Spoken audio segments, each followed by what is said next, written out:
Hi friends, అందరు నమస్తే. చూస్తురుగా మా పని చాలా అంటే చాలా పనులుండి మొత్తం పని అయితే ఆగమైపోయింది. ఏంటంటే ఆగమంటే మనము చేసే టైంకు చేయలేకపోయినాం.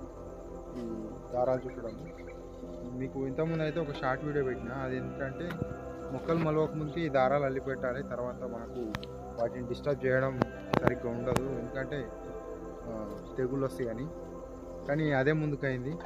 మొత్తం మనం లేబర్ షార్టేజు మనమే చేసుకోవాలి కాబట్టి ఇట్లా వెనకబడిపోయింది పని. చాలా అంటే చాలా రకాల పనులు అయితే వెనకబడిపోయింది. ఇంకా మెల్లగా ఇప్పుడు స్టార్ట్ చేసినాయి కదా, కాకరనైతే కింద పడుతుంది. ఒక 15 రోజుల్లో మనకు కాయలు అయితే తెంపడానికి వస్తుంది. ఈ దారం అయితే అడుగుతున్నాం. మొత్తం 3 లైన్లు అడిగిన, ఇంకా ఇంకొక 16 లైన్లు అవుతుంది. మొత్తం ఫుల్ వీడియో కూడా రాబోతుంది మా ఛానల్. ఫ్రెండ్స్, వీడియో నచ్చితే లైక్ చేయండి, మా ఛానల్ సబ్స్క్రైబ్ చేసి గంట కొట్టాలని